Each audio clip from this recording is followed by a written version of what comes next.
I want to bring in Joyce Vance now, former U.S. attorney and professor at the University of Alabama School of Law, and Oren Segal, director of the Anti-Defamation League Center on Extremism. Joyce, I'm going to start with you on this one. President Trump and his daughter, Ivanka, who is Jewish, both tweeted out messages condemning this attack in Muncie, New York, but nothing from the Attorney General. Does that strike you?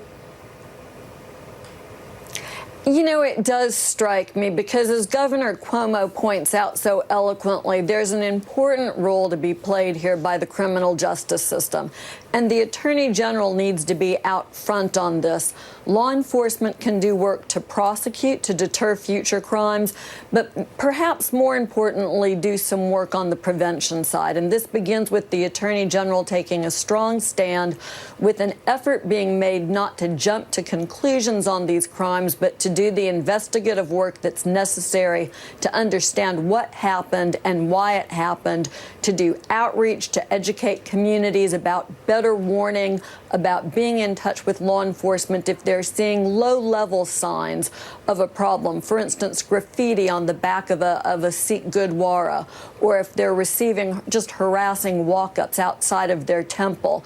That's the time to engage with law enforcement, not to wait for one of these events. So the Attorney General has an important role to play here. Hopefully he will step up and fulfill that role. Oren, jumping off of what the governor was just talking about with regards to, it seems like, this rhetoric of hate in this country.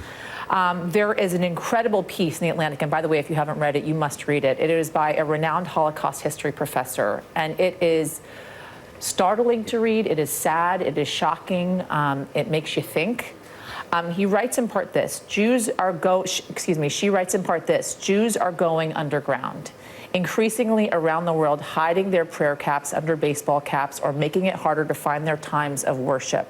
I know you visited Muncie this weekend. What do you make of that? Are you feeling this sense that a lot of Jewish people right now are feeling as if they need to hide their faith because they are fearful for their lives?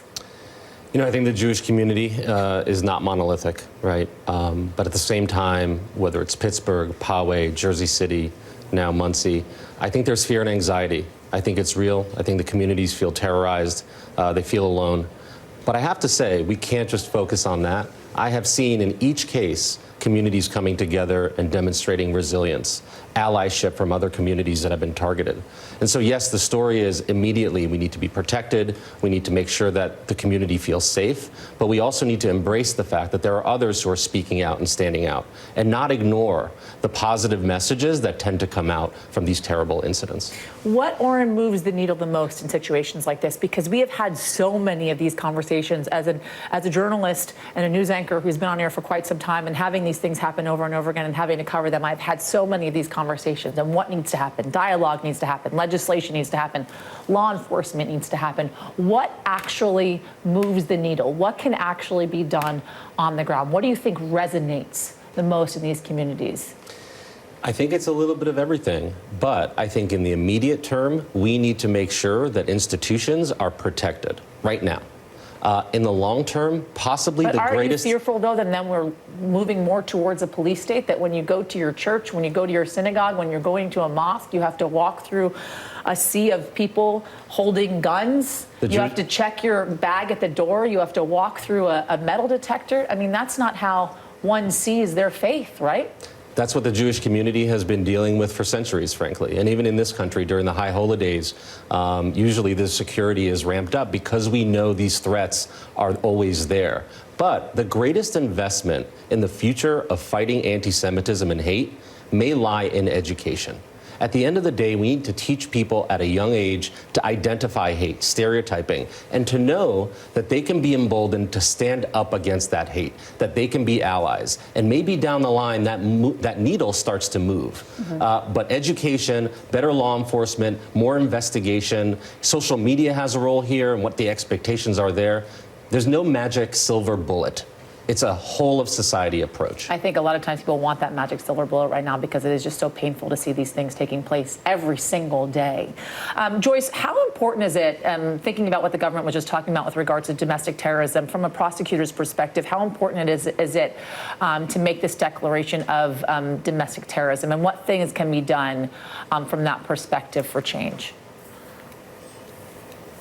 You know, my thinking on this has evolved over time, Jasmine. As a prosecutor, I had the tools that I needed to deal with domestic terrorism, whether it was newly emerging racist groups in the South, like Sovereign Citizens or League of the South, whether it was crimes targeted at people because of their gender or their sexual orientation, or whether it was religion-based crimes against Muslims, Sikhs, or Jews. There are statutes that prosecutors can use and that fit these sort of crimes.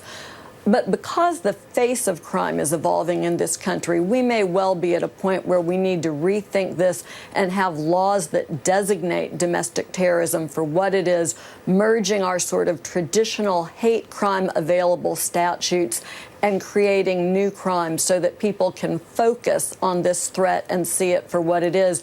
A big part of that, too, is getting better reporting on these crimes. Right now, the reporting is inconsistent and certainly understates these crimes.